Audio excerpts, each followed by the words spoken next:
Jai Mohanji and Namaste. The king questions Lord Dattatreya, "Who is your 16th guru?" "The fish who swallows a baited hook and is caught by the fisherman. This world is like that bait. As long as I remember the fish, I remain free of the hook." Lord Dattatreya observes that a fish swims along minding its own business, but then sees the bait, gets attracted, grabs a hold of it, and due to its uncontrolled tongue, the fish is caught on the hook. It is through tasteful bait that the fish meets its end.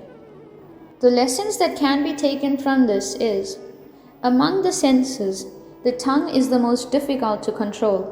When the tongue is controlled, other senses will become easier to control. Greet not the crumbs that someone places before you. There are plenty of healthy opportunities everywhere.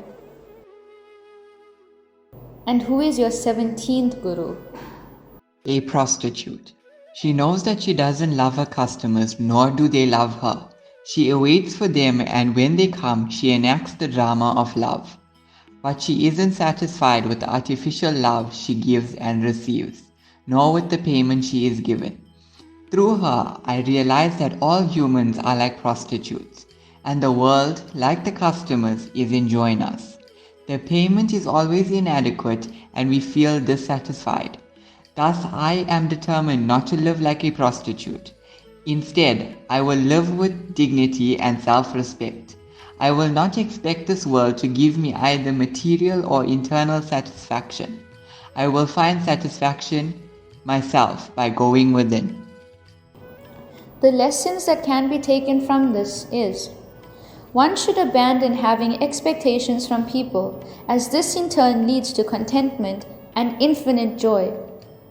Pingala also warns us against the worldly attachments. Who is your 18th guru? My 18th guru is the little bird who was flying with a worm in its beak. Larger birds flew after him and began to peck him. They stopped only when the little bird dropped the worm. Thus, I learned that the secret of survival lies in renunciation, not in possession. Lord Dattatreya observed that one day a bird picked some sort of food in its beak from somewhere. At that time, the other stronger birds, having no food to eat, attacked the bird to take food away from his beak. In order to get rid of the attack and to attain peace, the bird had to drop the food from its beak. Once he had dropped the piece of meat, the other birds left him alone, and they went to that piece of meat. The lessons that can be taken from this is, the worldly possessions and attachments are a source of trouble. Happiness and enlightenment belong to one who lives simply, conquers his craving for the worldly things, and seeks only spiritual goals. Renunciation, and not possessions, is the secret to survival. A quote by Mohanji: "Everything is good when there are no expectations associated with our actions." Jai Gurudev Datta. Digambara, Digambara, Shri Pada.